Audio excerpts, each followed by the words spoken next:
Welcome to Men Unfiltered, a podcast that looks at men today, addressing what's changed, what needs to be restored, and modeling the God-ordained role of man himself. His responsibility as provider and protector, leader and lover. This show sets out to destroy the current narrative that has an apparent mission to emasculate men and purposefully restore them in an empowered position by addressing accountability for their own health, money stewardship, and commitment to leaving a legacy. Unashamedly, here are Men Unfiltered.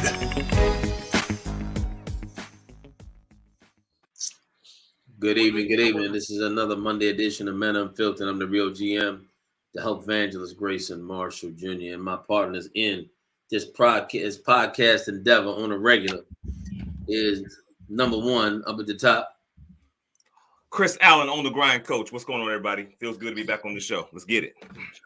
And my man at the bottom who Wait. Why Chris was looking around and then started talking like he was in a 90s sitcom? Like they was like he was going. I thought he was going down to first. I thought he was going down to you first. I'm like, oh man, he's talking to me. Let's go. And down at the bottom, handling Hannah's life, the choose excellence mantra is none other than Dr. H. Never forget the 8th gentry. That's it. Let's go. Why it sound like you on a stripper pole? Why it sound like you was ready to audition for a stripper pole? Listen, it's okay. Everybody needs extra income. You see how much eggs cost? So it's supplemental income with the exactly. Everybody need more. I love it. Well, Chris said he wanted to talk tonight about just about whatever's on anybody's mind. So it is a Monday night, and what's on your mind? Let's talk about it. So Chris said he had a question, but who's ever out there watching now? If you tuned in, what's on your mind? What do you have a comment about? What do you want to talk about? What's on your heart?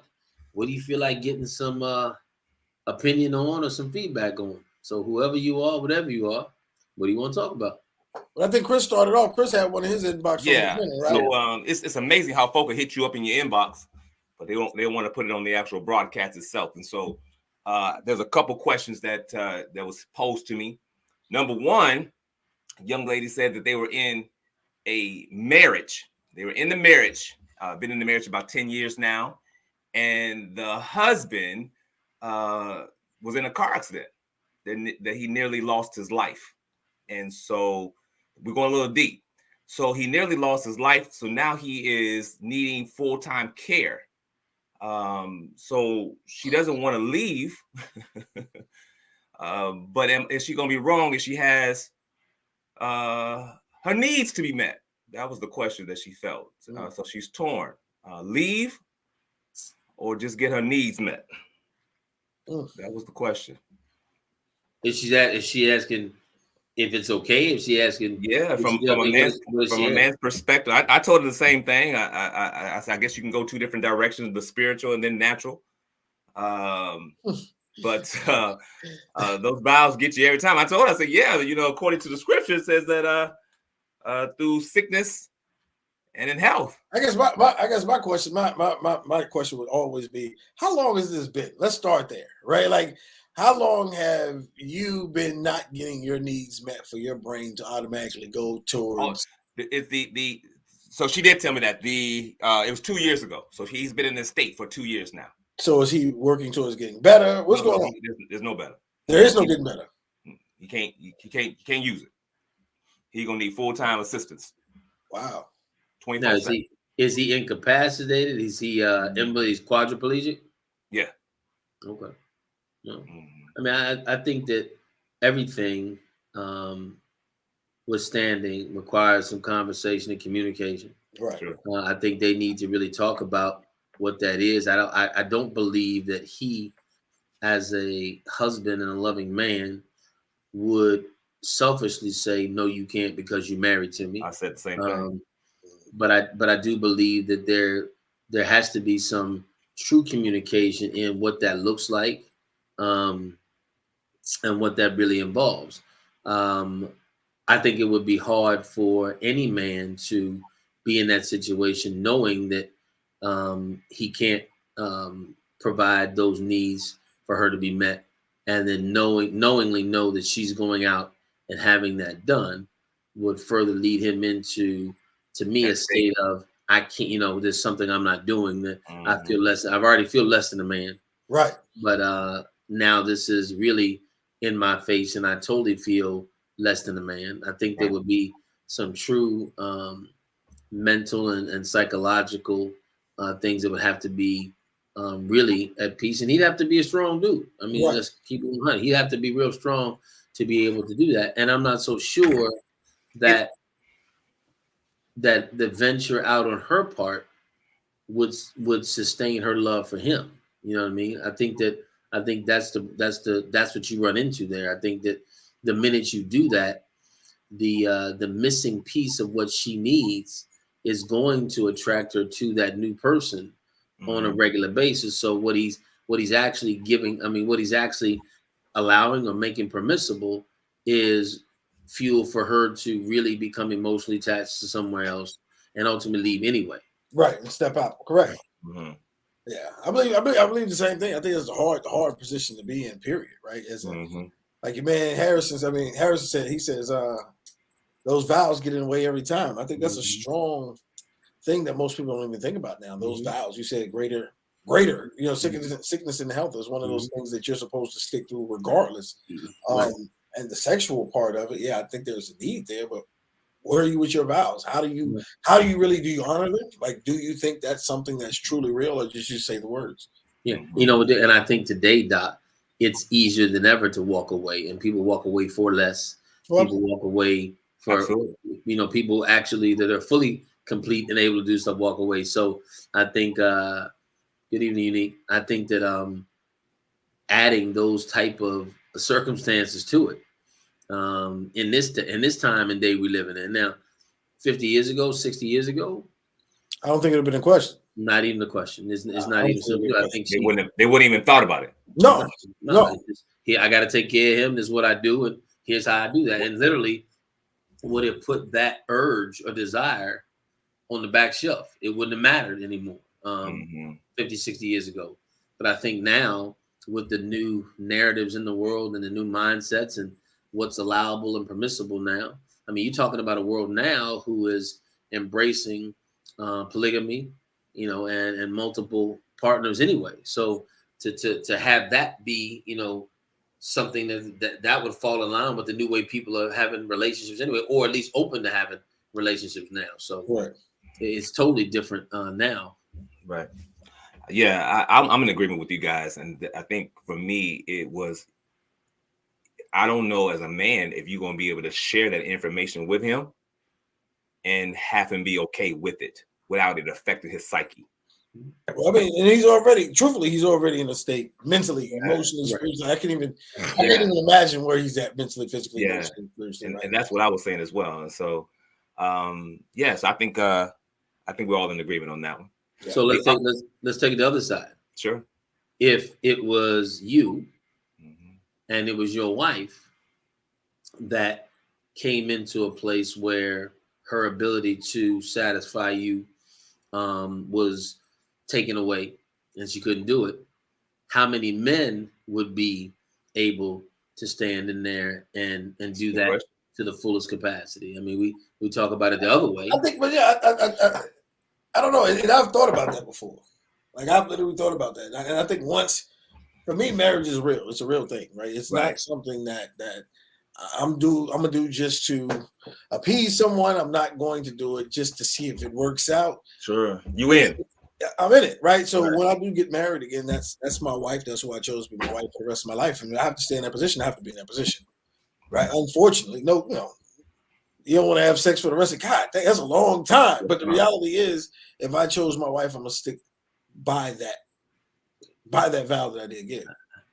I can say that doing without has already been practiced on my side. Yeah. She wasn't incapacitated though. You know what I'm saying? She wasn't getting incapacitated. I think that's a total. Everybody was fully capable and functional. Yeah, I think that's a different breed. Right in the Sahara Desert. So to not have it, I've been in that place. I understand that feeling, But I believe I'm with you, Doc. I think that and I can say this with Evie, if that was to unfortunately happen, I'm not going nowhere. I'm in the game because I have a different love for you. I have a different connection with you, right? Just like my kid, even my grandkid. I got a special needs grandson, right? I spent the first year in his life taking care of him. He's special needs, feeding tube, everything. I do the whole 9. Stopped working. I was just with dude. And I just believe that when you make those kind of commitments in life, your mettle is tested when you had to deal with that thing. When you have to really do it. And I think, those are some extreme extenuating circumstances, but I think the same attitude has to apply to a wayward child that may be alcoholic. Anywhere you have to test your love beyond either overly unconditional or tough love puts you kind of in this place. And I think that's but I think that's something that people in today's world shy away from. And again, we've made it too easy to walk away. Yeah. You know what I mean? We just have. So I think all those things, Chris, are why people really have this, and they already know what they're going to do. And I think, again, we ask questions to validate our decision that we were already going to make anyway. Correct. We just want to see if we are just so far out of bounds or to the left that is going to come under some scrutiny. Correct. Or some repercussions, right? We've already got it. We've already understood what we're going to do. Correct. Exactly. So we got another one. This came from a dude. This came from a guy. Okay. And he wanted to know, I guess he's trying to holler at somebody, trying to holler at a young lady. And he wanted to know, when does it go from showing your interest in somebody versus you being thirsty after somebody? When does that line get crossed? For me, ladies, you all are on here, and please chime in. We have some very voracious ladies over here. Yeah, definitely y'all chime in here. But here's what I think, Chris. I would say that depends on the girl. Mm-hmm. And I mean, here's what I mean. The more trauma they've been through, the thirstier you look, no matter what. Right. So if I done been down the road with some dudes, and I'm in this place of self-sabotage, I'm in this place of distrust, I'm in this place of I ain't messing with nobody. Anybody who approaches me is thirsty. Absolutely. Anybody. So I don't know if there's really a line when it comes to it. I think it all depends on that person. I think it all depends on what they're looking for. Do they want a long relationship, or are they just in this mode of just sifting through and figure out who really wants me? Have they created their own criteria? And am I thirsty because maybe I don't measure up to the whole criteria? Maybe my bag ain't where they want it to be. So now I'm looking thirsty, even though I may be maturely and courting you in the right way. Right. But if my bag ain't right, or if my height ain't right, or if my weight ain't right, or if my car ain't right, one of those things, I may be thirsty, because if those things don't fit, then that's what I'm gonna look like to you, because you're not what I want. What did Sharonda say? Correct me if I'm wrong. Was the question from a man asking if he's going from seeking to thirst? Say the question again, Chris, so they can.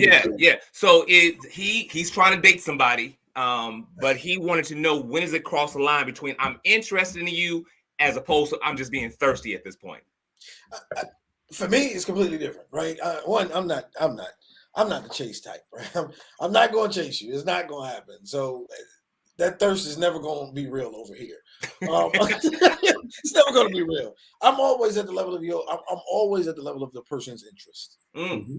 Right? That's good. Like, I think that's where you go from seeking a relationship. I like you. I'm showing my interest. There you go. To I'm thirsty. Right. There you go. And so for me, I'm not going to keep calling you. It's not going to happen. I'll call you once. You don't pick up the phone. That's fine. I might call you again. You don't pick up the phone. Well, I'm just not calling anymore, because your level of interest and my level of interest. There you go. It's got to meet. I'm going to ask you out for a date. If you don't want to go on a date, okay, you cancel one time. Okay, we'll try again. Oh, you cancel again. I might give you some leeway, you know what I'm saying, for a third time. If I ask the third time, you find another way out, guess what? We're done. There you go. Like, I'm not into that place of chasing. I think when we get to that point where we're going above and beyond for someone that we're showing so much interest in them, but they're not giving you that same There you the go. word energy back, right? Or they're not showing the same level of interest that you show. I think that's when you step into that role of thirsty. Yeah. And now we're in a state that most people want you to prove yourselves to them.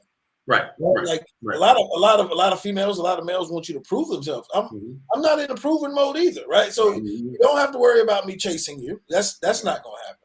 You don't have to worry about me trying to prove myself. I'm not doing that, right? So it's generally on the same wavelength. We both have to be on the same wavelength. Are you interested in me? I'm interested in you. We're going to move accordingly. But I'm not going to be the one that's going to call you 100 times. It's not going to happen. I'm not going to keep texting.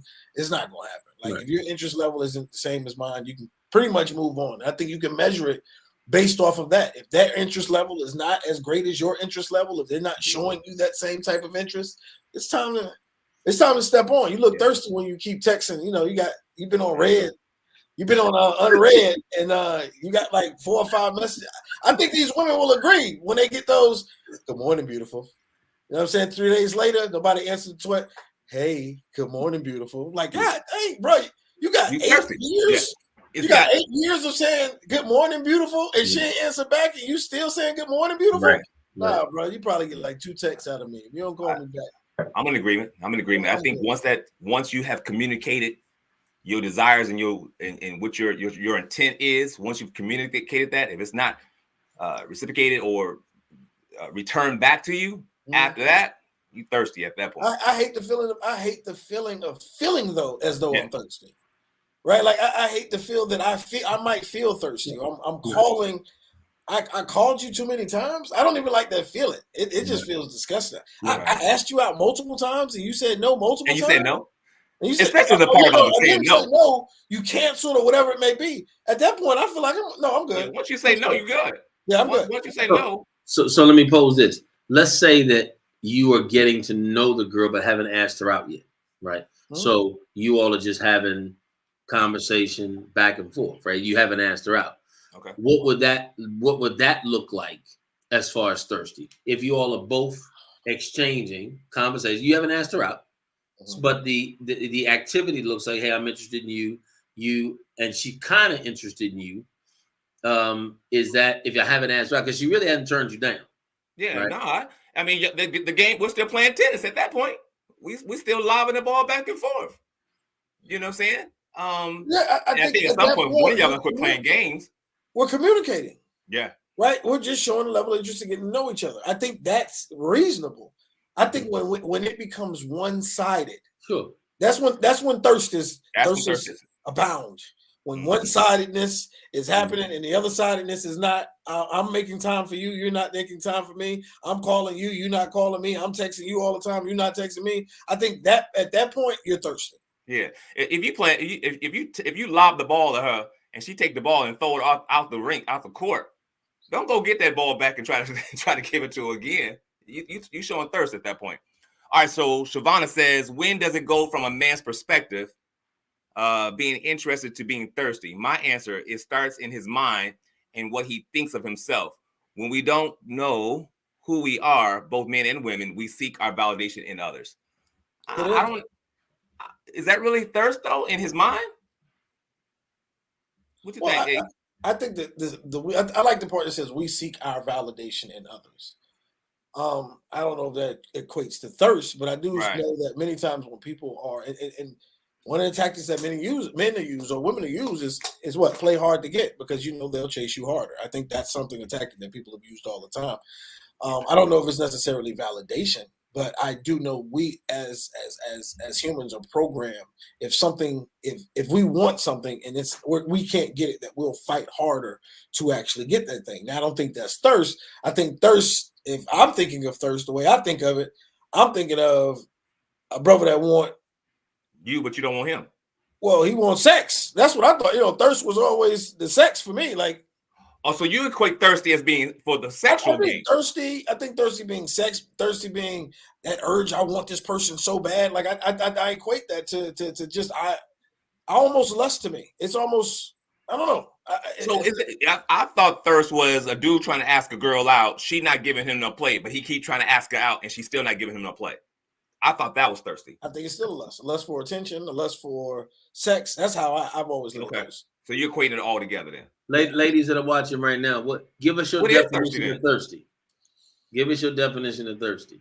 Lisa Reed, I know Lisa knows something. Lisa say they're thirsty when they keep checking on you. Correct. You know, she looked it up.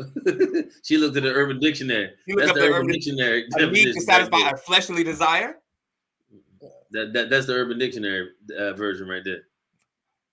I need to satisfy a fleshly desire. Lisa say they're thirsty when they keep checking on you. Huh? That's what I'm saying. I believe that it's interpretation by the person. Because I saw that earlier. Lisa said they thirsty when they keep checking on you. Right. And to a guy, maybe that's like, no, I'm just concerned. But that's I thought we was friends. Right. So I think that's what I mean. I think the definitions are so weird that most people don't even understand. I mean, like when they check on you, like, wow, Lisa, can you put count up on that, Lisa? I want you. But I think once again, it's based off of Coach said it earlier. It's based off of a woman's perspective of when she's okay. That's what Lisa said. A woman knows that she wants you. If she doesn't make herself available, go have a seat, bro. Correct. Checking every 2 hours is 30. Yeah, that's almost fanatic. I don't even understand people like that. Yeah, that's obsessive. Right, that's crazy. Next thing you know, you gotta wait for him looking outside of your window. When they keep checking on you, Savannah says when they keep checking on you, the definition is the same. It's the mindset of both parties. Okay. That's to me. If they checking on you every 2 hours, that's obsessive compulsive. Yeah. That's stalkerish. At that point, I run. Right? At that point, it's way too much attention focused on me and what is going on with your life. Mm-hmm. Chris, so ladies, how do y'all deal with thirsty men? I guess it's not even flattering anymore to be thirsty, right? Has it ever been? I don't think so. I don't think it's ever been. Well, I can say this. I can say that wanting somebody, and I'm talking about before. I know stories of people who deal with their romance, and someone stayed persistent in pursuing them, just never gave up, and stayed available, stayed in their lives, stayed there. So I think those parts of it can be. I think thirsty and those things have gone from where they are from a romance. Because think about it. Back in the day, you had to court that woman for a long time. And if I'm courting them, I'm staying here. I'm going after you. I'm checking on you. I want to spend time with you. That was to me was courting back in the day. If we look biblically, we look at Ruth and Boaz. Right. He spent 2 years getting to know her, testing her character, all those kinds of. But he stayed right there. And they ain't had no phones and they ain't had no social media. But he stayed right there. He was constantly letting her know, that this is what he wanted, this is where he wanted to be. But I think that's an appropriate way, though. But courting and thirst, I think they're two different sides of the spectrum. But right? I'm not so sure, Doc. I'm not so sure that we don't blur that line now. You know what I'm saying? I think that thirst is unwanted, though. Yeah, thirst is unwanted. When you start to really define that, the other person does not want it, and that's what I mean. Like when you're calling and you're texting, and it's all one-sided. The interest is one-sided. Right. The other person isn't engaging in this. That's when it becomes thirst to me. Because courting is a two-person problem. It's two people inside of courting. There you go. Two people are actually engaging in this courting process. There you go. When I'm looking at thirst, I'm looking at one person, one-sided, the other person, and they're not engaging as much as the thirst is one-sided. It's completely one-sided. Right, but I've seen, and I know people who that person couldn't stand them in the beginning, and the person just kept, because they were interested and kept interested. Over time, the person got to know that person, and then over time they were like, you know what, maybe I should give him a chance. When initially the behavior could have come off as thirst. My point is that doesn't always ring true, because if there can be times when you're just consistent and persistent with somebody. So and they could want nothing to do with you in the beginning. He's not my perseverance better then? Huh? So is perseverance better? Just stay in there and then see what happens?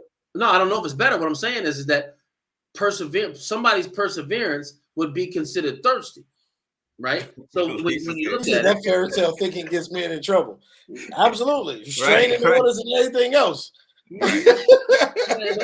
don't get me wrong, I'm not saying, but what I'm saying is that there's still folks out here that are trying to do it right, and their mindset of persistence is no different than them pursuing a business or something. They're going after with everything they have. They want to leave everything on the table, and oftentimes that's just their effort. And it's not that they're trying to be stalkers; they're doing that. But I know women closely who are married to a man that they wanted nothing to do with to begin with. He wasn't their type. He's just not who I'm with. And what you'll find now is women who have gone with men that they thought they liked have now begun relationships with dudes that just were nothing that they thought about before. Same dude that they would have never looked at. But what was the intensity of their persistence? That again, I think that plays a major part in it as well. What is the intensity of the persistence? So Melanie says that is exactly what happened. Not interested, but he found my love language and started making me laugh through his memes and messages. Wore me down, and I accepted a date. Best date ever. Absolutely. You know what I'm saying? So I believe that again, I think that a lot of the labels that we put out there deter men from still pursuing, right? I think that there's this total word of shut down, red flag, get out of here. But I do believe, just like Melanie said, there's a guy who ain't my dude, but all of a sudden, let me ask you, Melanie, what was the frequency intensity? Yeah, what was the frequency of those messages? And intensity. Why men send naked pictures? Only Glenda. And Melanie, I got another question. So, what was the frequency of those messages, and what was your response when those messages were happening? Right. He was sending them daily. He sent them daily. So give us an example of what those messages look like, and what was your response when he sent those messages? He makes me laugh through his memes. So he was sending memes and messages every day. Okay. And what was her response to those memes and messages? I would like to know that. She wasn't interested. She literally said she wasn't interested. That could be her saying I'm not interested, but did she let him know I'm not interested in you? And he said it was 8 years ago. Okay. Or was he sending memes and she was like, "Oh, that's funny," and he kept going? No, I mean, but there's still some interest. Well, no, she said I wasn't interested. I mean, there's people that I know. She said there just wasn't interest. I mean, Chris, there's people that are on my Facebook that I ain't never gonna be interested in. But if they send a meme, I might like it. But I ain't interested in them at all. But if they keep going though. But if they keep going. So let me ask you this, Melanie. You say you told him he wasn't looking to date. Did something begin to shift in you all of a sudden that wanted to put you back into that dating world? I think it's too many equations. I think there's too many variables. I do. In any one of these explanations to really be like, okay, this is a definite. That's with anything in life. There's no definites. Right. Sometimes it will work. Sometimes it won't. Majority of the time, I think women are berated so much by. Good question.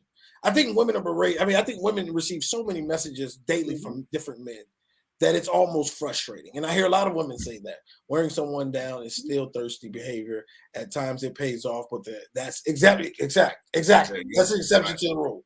And I think many times there's too many women I've spoken to that their inboxes are full of men that are trying to talk to them, they're trying to holler at them, they're showing, throwing penis pics in there. And I think at that point, a lot of them get worn down. If I don't want to deal with you, I don't want to deal with you. And it comes pretty quickly. But I think mindset with Melanie is like, okay, I wasn't in that space right then. But then when I kind of opened up, and I don't know, she could have or could not, but she kind of opened up to a new space. And here's a guy that's making me laugh and he's been consistent in my life. Right. Then, okay, let's see what this is all about. But we don't know. We'll never know the whole thing. So Shavonda says, deal with a thirsty man. It takes a woman who knows who she is to be able to discern where this attention is rooted from. It could be from a notch in his belt. It could be from a root of rejection from past hurt. It could be from a parent that exhibited a dominant trait. The fact is, when we as people seek without understanding and researching the potential mate, we miss the clues from knowing when to pursue, when to walk away, and when to seek the Holy Spirit. She went deep on that one. And here's the reality, because we don't meet the real person up front. Right. I think that's what comes down with all this. If the person you met was authentic from minute one, you have a whole lot better chance of determining where you are. But you got to go through the ambassador. And how long do you pay the ambassador to be there? Some people's ambassador there 3, 4, 5, 6 months. What? You know what I mean? Some people's ambassador there a couple of years. Some of them hold on. You know what I'm saying? Exactly. A couple of years. Exactly. So it's really hard for you to really get a genuine connection with somebody for the most part, especially if that whole persona is based on trauma that's unhealed. There you go. Correct. That's just what it is. So I think that when all these labels that we use usually come from folks that have been disappointed in relationships.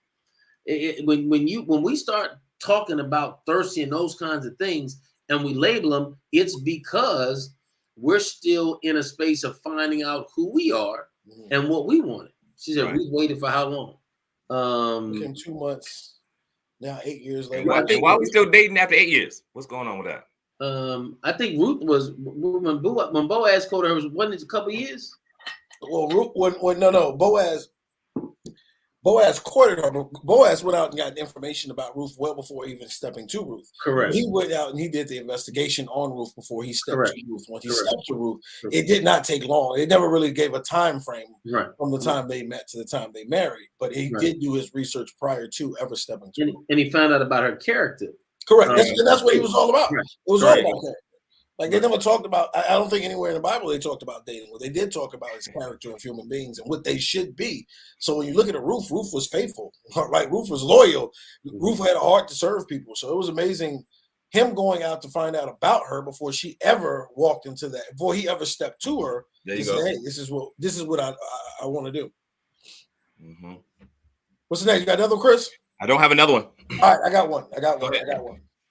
Why don't people like dating anymore? Going out on dates anymore? Why don't people like dating anymore? I think people are tired, man. I think there's so many games out here that people don't even understand what they're dating, what dating is about, or what they're trying to accomplish, even in the dating phase. You know, I think the lines are so much, it's too blurry now. Right. Melanie says, I love dating. She says he's in love. I'm not fully convinced he's a life partner for me. Wow. What you disagree about, Melanie?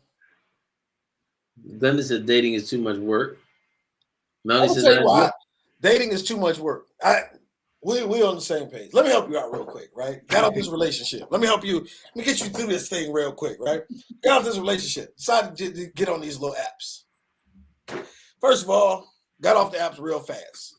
Catfish twice. I think the girl showed me a picture, and that was her high school picture. We was in our 30s. Definitely not the same person I met. Had one come out the house smoking a blunt. Put it out on my tire. I got to leave you here. I just can't take you with me at this point, right? So for me, I can't. I don't. She put it out on your tire? Yeah, she put the blunt out on his tire. Out on my tire. That's a no for me. That's a pretty much no for me. You have a nice evening, man. Keep it moving. But for me, I don't like the idea, and I say this a million times. This whole idea of dating to me is superficial, right? Coaches talking about everybody putting their representative, right? Everybody bringing their representative to the table. Majority of the time when you're looking at a date, you're looking at expectations that this is supposed to be something, right? And the reality is we shouldn't have expectations on anything. Expectation, happiness killer. So what we do is we come in with the job interview mode, and we're trying to put our best foot forward. That's why I've always built in friendships. Like let's develop a friendship first and understanding. And I'm not talking about sex. Everybody always say, "Oh, he just want to knock him down." No, it's not. We're not talking about sex. I want an intimate relationship where I can be naked in front of you. You can be naked in front of me, not literally, but we can be open and honest, and I can see exactly who you are. I think. Right. Then you got this thing called money, right? And if you're dating, you're going out on multiple dates. Let me help you out, females. If you're not paying the tab, you don't realize how much it costs. Yeah. So after you do 3 or 4 of these at the average cost of $60, $70 for somebody that I don't really like at the end of the day, it adds up. It's a whole nother bill. Something like a $750 BMW after a whole month if you're really dating heavily. So I don't like it. We can go get coffee. We go drink coffee. Like let's for that first one, you want to go get coffee? Let's go eat tea and coffee, crumpets, because that's kind of where I'm at with it. So you don't like it because of the financial investment to before to realize that you're not somebody I like. Why do we have to go through that? Why do I have to put $70 out to say I don't like you? Would you be okay on that first? And I don't know, on that first one, everybody pay for themselves? I'm okay with that anytime.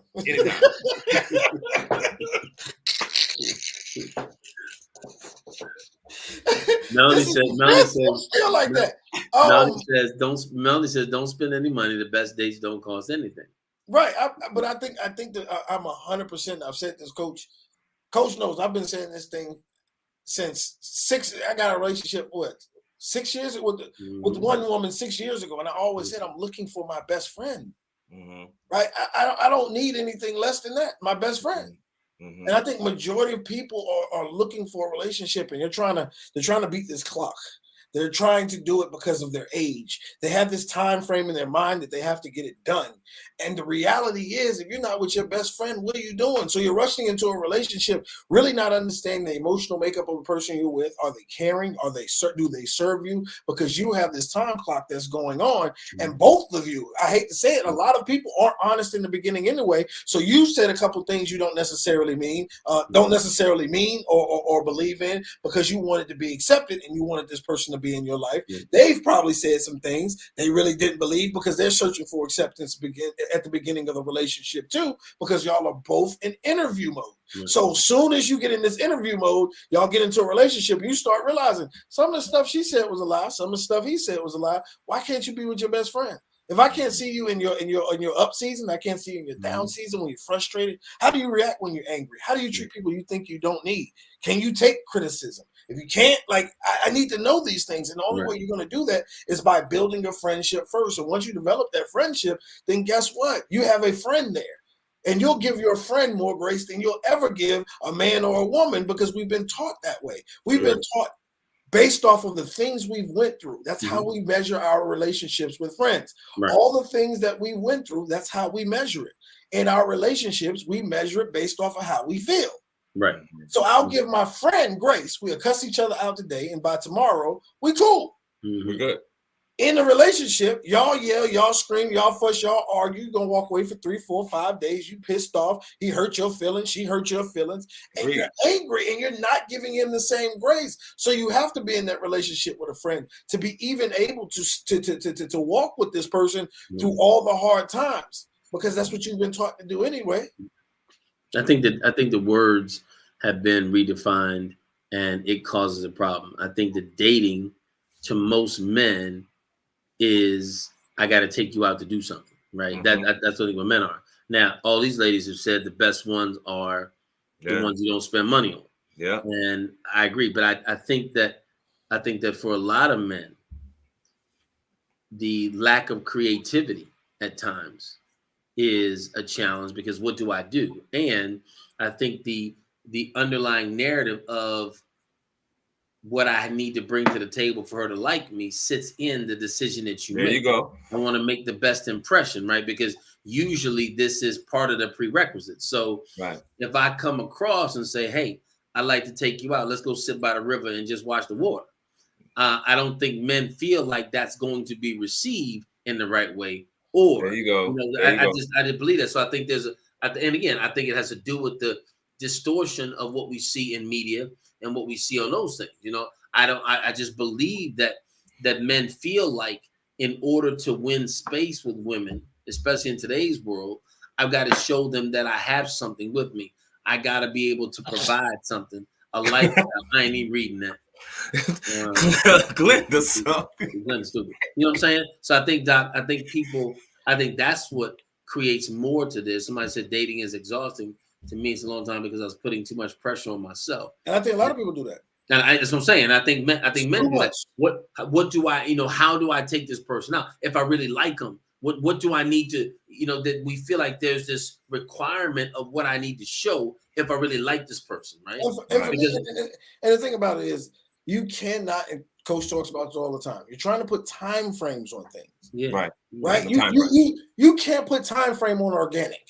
Right. And I think that's where the problems comes in. So we're talking 2 to 3 weeks, and it's too long. Now you want to pressure this person into getting a relationship? Like stuff like this, to me, it takes time. So these time frames are killing a lot of relationships that could be great relationships. But instead, we're trying to figure out, okay, I can't waste my time on this guy, so I'm gonna hurry up and move over here because he's wasting time. Bro, it's been like 2-3 months. Like, what are you talking about? It's been, you know what I'm saying? Like, you haven't even let it organically build to a point where both of you feel comfortable being in a relationship because you're chasing a date or you're chasing a feeling or you're chasing something, and it has to be right now. Right. But I think so in the beginning, it's just let's just hang out. Let's just get to know each other before we call it dating. Right. Okay. And for me, there's I'm no not time frame on that. I have never helped people. I have never in my life rushed into a relationship.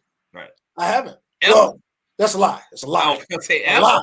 It's hard to get me into a relationship. It's hard. My ex-wife and we got married in 6 months. Okay. I was in totally different space, and there was a time frame there, right? Not even a time frame. I was tired, right? And I think that's why it moved so fast. I was tired. I was a male thought. I was out there. I was thotting. And I was tired of fighting. You know what I'm saying? Like, it was just crazy. Tired of waking up in the bed with different women. I didn't like it anymore. My soul was drained. I was hated. Amongst other things being drained. How old your soul? Right. Not only your soul was drained. There was other things being drained too. But the reality was, like, I was tired. And for me, when I met my ex-wife, based off of lifestyle I lived, my ex-wife had like 2 master's degrees. And I'm thinking, okay, this is something completely different than what I'm used to.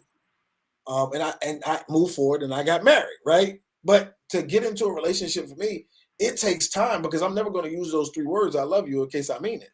Right. And I think a lot of people are wanting that instant gratification. I meet a person, we fall in love, the Disney Channel type ish, and I love him, he loved me, we get married. No, it takes me time to truly trust and understand who you are and evaluate, is this someone I'm going to be with for a long time? So I'm one of those people you can't force into a relationship. And the minute you start pushing me, I don't like to be told what to do. I've never been that guy. I don't like to be manipulated. I don't like it. So once you start pushing me to get into a relationship, I think most men have that same feeling that once you start to push that direction, it's gonna go back the other way. So Glenda says, so Chris, at what point you say let's go on a date while getting to know each other? I think that's organic for me. It's organic. If I like you, we're vibing, then I'm automatically going to take that next step. Hey, let's hang out tomorrow. Let's do something tomorrow. And then I think from there it just becomes organic for me. So I don't necessarily say, hey, let's go on a date. That's not the words that I think I use. But her follow-up to that, Chris, was, I don't know the difference between dating and getting to know each other. I feel like it's the same. Yeah. Back home, if a woman goes out with a guy, that's automatic relationship already. There you go. I think the difference is they got 3 times, they moving in together. I can't take it serious. I think the difference is did we go out on a date or are we dating? I think those are 2 different things. Us going out on a date don't necessarily mean that we're going to take it to the next step where we're exclusive. See, to me, dating is exclusive. That's some exclusivity there. Where that's it, right, Adrian? Because you sound like you had a heavy tongue. I don't know. You got the master's degree. I got a high school diploma, but I'm saying, you know what I'm saying? I think for me, it's that dating process. That means we together until we decide that we're gonna go to the next step. So I think just because we go out on a date necessarily don't mean that we're dating. That's for me. So dating means that y'all are committed. Dating means we're committed for me. Okay. We're committed at this level. Well, I mean, and I don't know about that because dating can be, for me, dating is I'm dating multiple. I can date multiple people. That's dating. That's when you're in the dating pool where you're dating multiple people. I think you go from that point to we're in a committed relationship. If I've chosen you, you've chosen me, we're in a committed relationship. I don't. What do you call that phase? What the committed relationship? The committed relationship phase. I hate to use the word boyfriend or girlfriend. I think I'm telling you, I got a divorce. That was the most demeaning thing in my life to have to call myself going from husband. Now I'm somebody's boyfriend. That's horrible. But that's ultimately what you are: boyfriend, girlfriend, just like man friend, female friend, whatever you want to call it. And I think that's when it's committed. I think when we both committed to each other at that point. But I think dating is wide open. Yeah, I think for me, date only one at a time. I think for me that the initial phase was just us hanging out. There's no expectation. There's no for lack of better words, there's no expectation. I like you, you like me. We want to hang out. I think you cool. You think I'm cool. Let's go to the movies and go for a walk. Let's whatever. But that's what I would call dating. What you're saying, like we're cool. I got you. Two different terminologies. Yeah, same thing. Some men will become attracted to something different than what they've been exposed from their past. The issue is the maturity of the man willing to grow into the shoes that they bought 2 sizes too big. Good night, everyone. I guess we boring Glenda. She don't like it no more. Some men will become. I think Doc and Chris. I think part of Doc was talking about time frames. I think part of it is that I think people operate in a scarcity of potential out there, or time. So if they find somebody who is nice, they may have said, you know what, I've been looking for a while and I haven't found someone like this. I want to go ahead and try to scoop them up now. And I think we live in that space where we don't believe that what we want, our ultimate list can be met. We don't believe that somebody's going to come through and be able to do everything. Correct. So I think that's why these issues of dating are so important. And like Glenda said, getting there sooner than later, because I think that people don't want to miss out on something good, because if you asked and polled a lot of people, they would probably say on both sides, there's not enough good ones out there, and there's not many of them out there. So if I do find one, I kind of want to latch on to that one because I've been looking for some whatever extended period of time and just haven't found that person. Well, let me ask you a question. I guess I would always have to ask the question at this point: how many relationships have you been in that you rushed in and it did not work out for you? Right, and I think every time that we do that, we leave ourselves with another scar. Right. Okay. Right. Another point to say, maybe I'm not worth it. Maybe I shouldn't be in a relationship. Maybe there's not a good man out there. And I think that's why we have to slow down completely. If I can't talk to you, let me help you out real quick. We can't be together. Right. Like that's just me being honest with anyone. Right. Like we can't be friends if we have nothing to communicate about. Right. So everybody, once they jump into a relationship, the first thing you do, of course, that person is amazing to talk to because you're only talking about rainbows and candy canes and things like that. Everything is happy-go-lucky. So everybody's getting those initial endorphins, the dope, right? You're getting those initial endorphins shooting through your body, your bloodstream, and all these chemicals. But what happens? Those have to wear off and die down. Right. So when they wear off and die down, now you're realizing this person isn't the person you thought they were from the beginning. You have to go through some ups and downs, some lefts and some rights to understand who that person is in a relationship. And I think that's where the foundation lies right there, is in that friendship, is in understanding and talking to this person and communicating with them and knowing how they are in their angry times, their happy times. How do they operate with money, right? Like it may not seem like something that you think about, but these are things or context clues you're supposed to be picking up with throughout the entire process. But you don't catch that when the endorphins are running through your body, the dopamine is running through your body. Right. You don't see these things. That's why it seems like, oh my God, they're the best person on earth. Right. I've never met somebody. I never heard somebody say, oh, I met them and man, we can't talk about nothing. They're fantastic. Yeah, you can talk about everything in that moment because it's all happening. It's all superficial. It's all superficial. I think for me, it's like, and I don't know if you were going this direction, but I think that before you start calling yourself in that dating, you have to go through the process, right? Because I think people move too quickly. They want to go to the dating phase automatically to the marriage phase without really understanding who this individual is in the good, the bad, and the ugly times, right? And then that true person is going to show up in those seasons.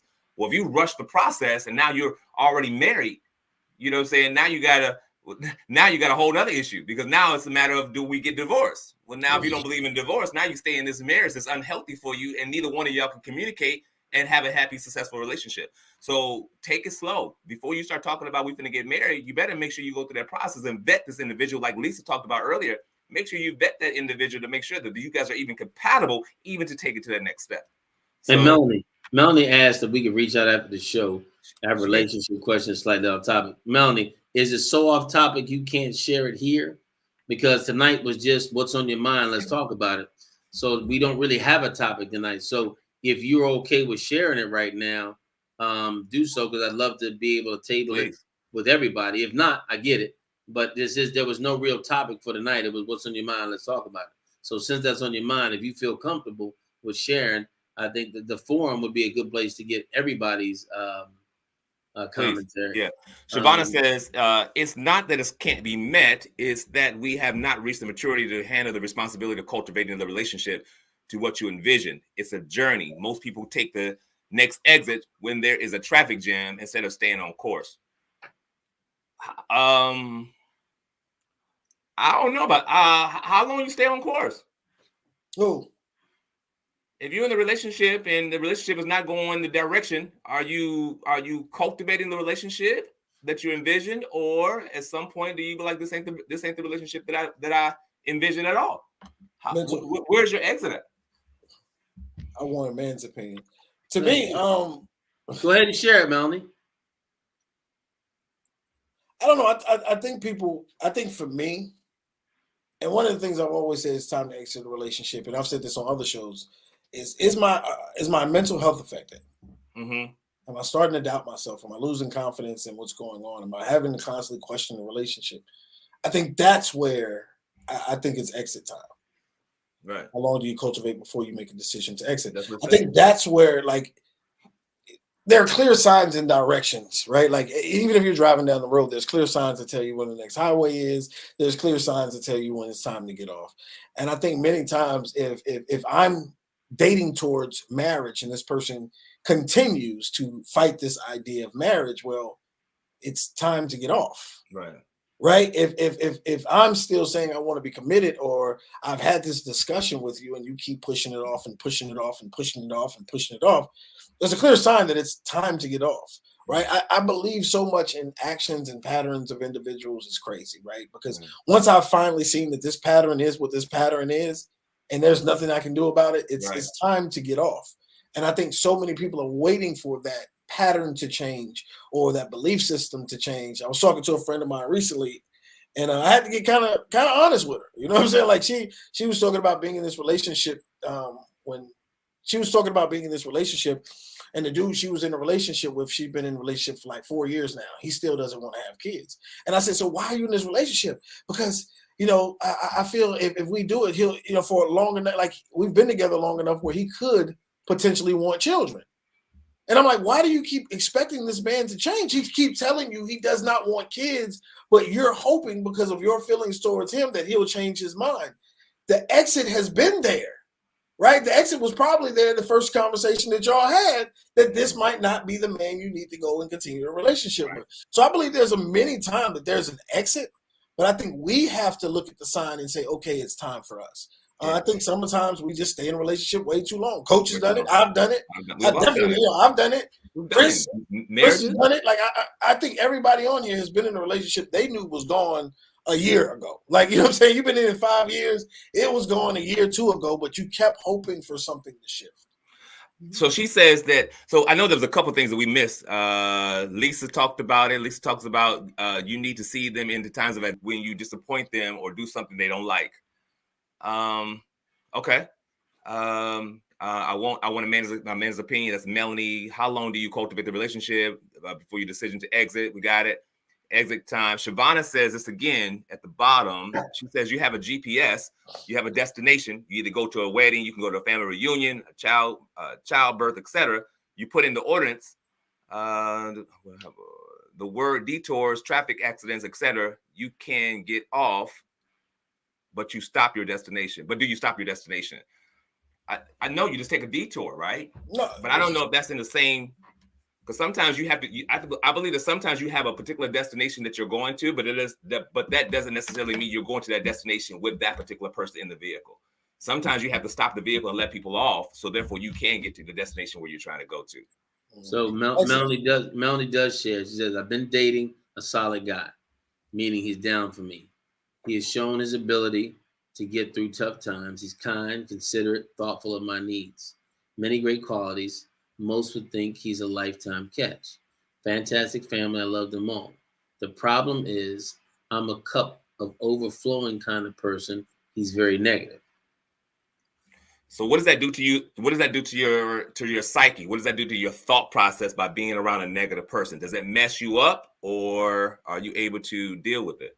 What are you really asking? Are you asking, Melanie, can you overlook the negativity with all the other things that he does well? Is it 9 out of 10? And are you saying, am I shallow for that one being so important? What are you really asking right there? For what I'm gathering, I think that that's one of her biggest problems. That's her biggest problem.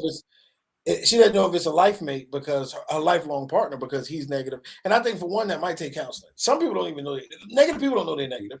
Majority of the time, they think they're a realist, right? In everything that they do. I think one, they might take counseling, but I think all of the other qualities for a person like that, they will work on themselves to be the man that you need or the woman that you need when they have all the other qualities that are in line.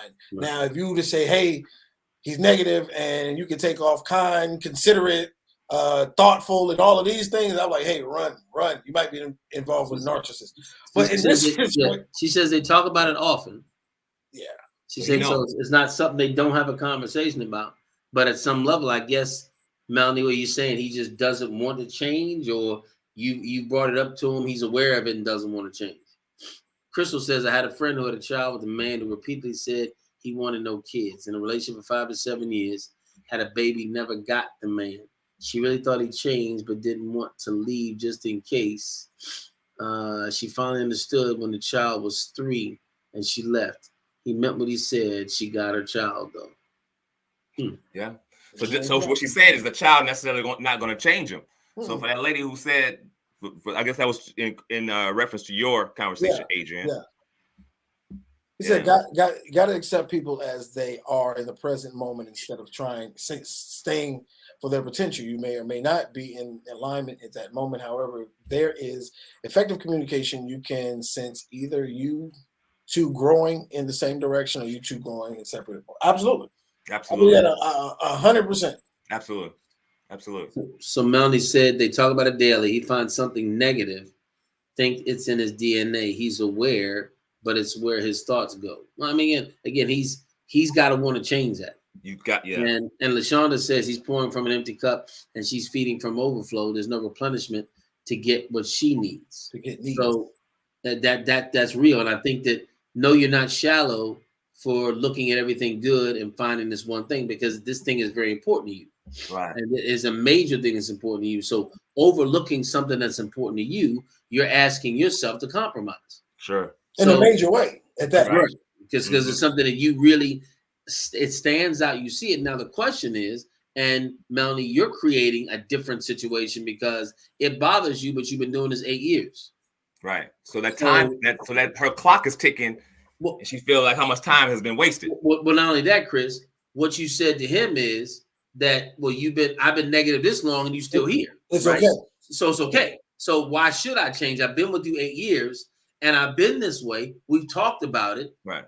He hasn't changed. Yeah. And so now you're looking at, you sent a message that says, I'm overlooking it, or it's not as big of a deal as or he doesn't think it's as big a deal because it's never been enough of an issue. And I don't know the inner workings of their relationship. Don't know whether they've broken up because of it. But I would say that if someone's been doing something for 8 years and it's bothered you that long, you sent a message that says it's not that bad. Right. Yeah. And so now you gotta ask yourself, do I need to reassess my messaging to him when it comes to it? Or do my actions go in line? She says, I'm not worried about age. I'm 57 years young. It's ended this. Oh, she said it's ended this several times. So if it's ended it several times, Melanie, what makes you keep going back? Yeah. Because I think the reality is most people know the answer, like you talked about earlier, right? Mm-hmm. Because it's birthed out of a feeling. What does it feel like to be in that relationship? You know what I'm saying? If you go off of what that feels like to be in that relationship, you'll get your answer. Because a lot of times folks stay in the relationships and the person shows up exactly who that person is. But we tend to have I'm going to fix it, I'm going to change it, they're going to get better type of mentality. And then when it doesn't happen, now you in it 2, 3, 4, 5, 6, 7, 8 years, and that person is exactly the same. They hadn't changed. Mm-hmm. And now you're frustrated because this person is exactly who they said they was from the very beginning. You just looked at them different, thinking they was going to change. Yeah. And that's the answer. It feels comfortable because of familiarity, and I think we all fall into that trap. It's the hell we know versus going after the other door that may be heaven. I think that's 100% true. Yeah, but the question is, yes, I understand when you say it feels comfortable because of familiarity, but how does that make you feel emotionally? Does that make you feel good when you in that relationship? Because a lot of times we've all done something because it was familiar, whatever. But we know what that feels like, to be in that type of scenario. No, what does that feel like? And based on what you said, Chris, yes, it's comfortable because it's familiarity. Then she said, family loves him. I love him. Absolutely. She said, family loves him, and I love his family. So the reality of it is, what she's more focused on is everybody else's opinion of what's going on. There you go. What everybody else feeling, what she feels in a relationship is drained. Correct. There you go. So ask yourself, why do you want to continue to be in something that's drained? There you go. I can't do it, buddy. I can't do it, buddy. You can do it. Not after I know better now. You know better. Absolutely. But listen, the reality, we talked about this a long time, if folk don't change. And I think the frustration happens is because when these people show up in your life and they're exactly who they say they are in the relationship, or the behaviors are exactly who they are, the frustration happens because we feel like we're going to be able to change or things are going to get better. The reality is they don't change, they don't get better. And then you end up with so you end up with the person who never changed. Is exactly what they said from the very beginning. Everyone says the pool of men is just low quality. And that's what I'm saying. Don't buy into that narrative. But that's what I'm saying. Chris, that's what I was saying earlier. There's a scarcity mindset that's out there. Right. And so scarcity says settle. Right. Well, there's not enough. So just settle. And that's what people got into. And I was making that comment earlier. People get into this. I found someone who's 9 out of 10 or 8 out of 10. I better go with that because that's the best option I'm getting. Right. And for some reason, for some people, because of their past trauma, settling is okay. So I'm not selling for 6, I'm selling for 8 out of 10. So I'm doing better. This is their mindset. I'm not selling for as low as I used to sell. And this is where they are, as opposed to really saying, I'm going to patiently wait for what's coming for me.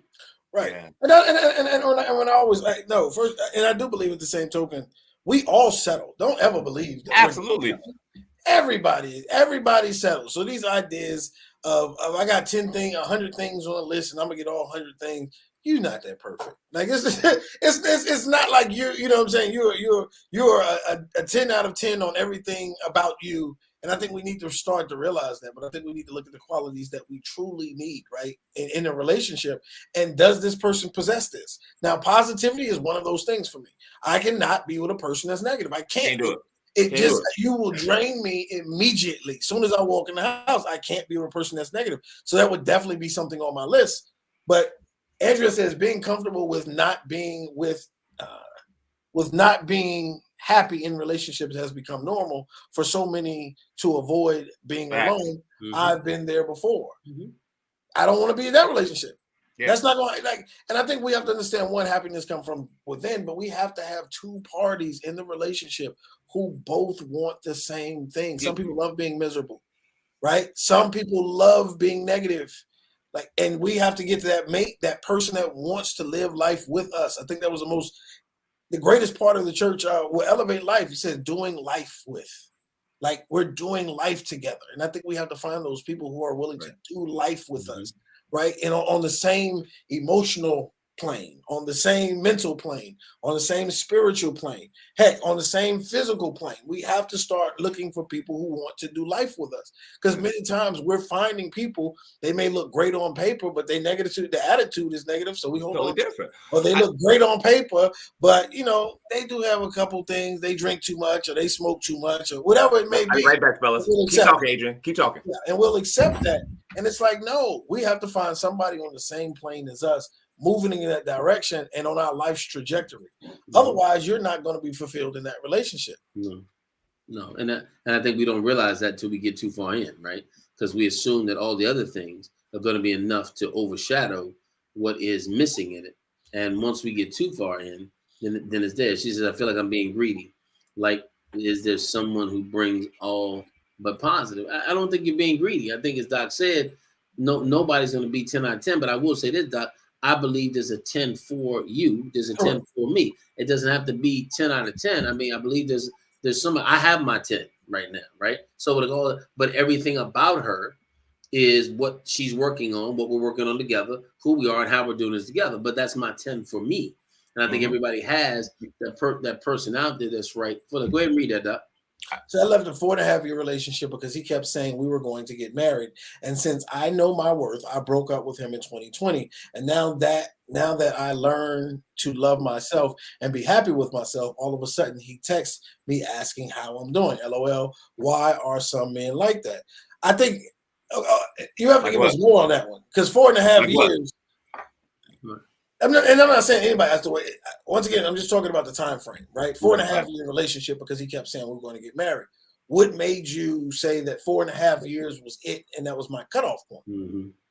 Because I've been in relationships with women, and hell, you can't get them to think about marriage. You get what I'm saying? So it's just one of those situations that you have to have the same mindset from the person that you're dealing with. Right. I think the communication up front of definitions, defining certain things inside of a relationship are something that's definite. If a person says they don't want a baby, move. Right? Like if you want a child, they don't want a child, it's time to move. If they say they don't want to be married, you want to be married, it's time to move. That's what they told me. They may want to get married in 4 or 5 years, but for right now, they said no. I heard no. It's no point in continuing. No point on. I think folk, man, got to get real clear on what they want inside of a relationship. And I think people are not clear. I love the fact that Grayson talked about how he got his 10, because that means that lets me know that you're very, very clear and definitive on what it is that you want outside of a relationship. And I think what happens is, like this young lady who was in a relationship for 4.5 years and then she wanted to get married. If she was clear on what her time frame was when she wanted to get married, that should have been articulated up front. Because if you didn't get that deadline or that time frame, then there was no need for you to be in that relationship. Because 5 years could have been a marriage day. Right. We don't know. We don't know, because that really communicated to you? And I said you have to give us more there. Why was 4.5 years your time of leaving? Was he pushing it back? Did he not propose by then? There's more information that has to be given. Mm-hmm. And Melanie makes a good point. She may have not been the same person in that relationship that she is now outside of that relationship. Good. And so now it's a different person. Now you see yourself differently. Mm-hmm. Were you that same person? Don't know. You might have been, you may not have been. But a lot of people, when they come out of something, they begin to do what the necessary work they probably should have done before the relationship, or at least inside of the relationship. But now we want to get real conscientious and real intentional after the relationship. Sure. And a lot of it usually has to do with making them regret what they lost. I know a lot of people who get out of relationships, and one of their endeavors is to present and make a life or create themselves to become this person that every time I see them, I think that's too much energy. If you don't have enough something about yourself to say I'm going to be the best version of me, period. Regardless of that relationship that didn't work out or did work out, it's something inside of you to say, you know what? I need to be the best version of Chris Allen or Adrian or Grayson that I need to be, period. But for some people, Chris, that motivation isn't there, because if it was, they've done it before. A lot of people, and you know this from me, a lot of people's motivation is external. It's something outside of it that they thrive on that more than their internal, because everything has been subjective to how they are viewed and seen by other people. I know people who will go harder just because they trying to prove somebody wrong. Go harder just because somebody played them to the left.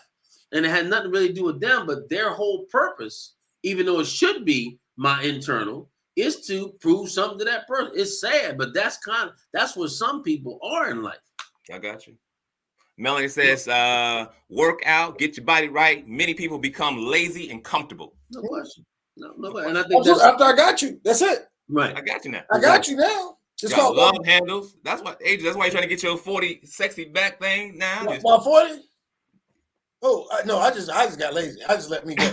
When I looked in that mirror, and that big mirror, you in the cabin, they Not got the big mirror. the big sliding mirror. Man, I walked past that mirror.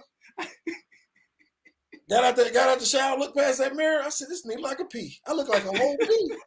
I look like a capital P right now." That was it for me. I ain't even want no more carbs. That was a wrap. That day when I looked like a P, it was horrible. It was horrible. Period.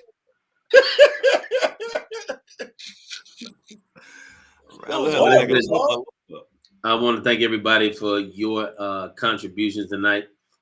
Thank you so much for sharing, all of the ladies: Melanie, Andrea, Lisa, Crystal, LaShondra, Crystal again, Latasha, Shells, Dawn. Thank you, Latita, Shavana. Thank you so much for sharing tonight from your heart, from your perspective. That's what we enjoy. Glenda, thank you so much, even though you're crazy. Thank you for sharing. We enjoyed it. Thank you for being a part of another Monday edition of Men Unfiltered. Remember now, you can follow us on Google, Apple Podcasts, Spotify. We are on everywhere. Please check us out. Share us with people. This is a fun thing we do on Monday nights. Please share your comments, your questions, so we can have this entertaining and engaging forum. I'm the real GM, the health evangelist, Grayson Marshall Jr., and my partners in this podcast platform at the top. On the Grind Coach Chris Allen. Go check out my spot, y'all, onthegrindgear.com. Onthegrindgear.com. Book's coming out too, so that should be by probably the next one. I'll be talking about that book too. So that's what's up. It's gonna be finished. Close it out, Doc. It's Dr. Adrian. Never forget the Adrian. It's that red guy in Jacksonville that sells all those houses. They call me Dr. Real Estate Jacks. You can catch me online anytime. Hashtag not thirsty. Red Thunder. Hashtag not thirsty. Hashtag I used to put them down. Hashtag I was drained. Reform thought. That's what it is. Hashtag reform. Yes, I'm a form of thought. Y'all have a fantastic Monday. Good night, everybody. We'll see you next week.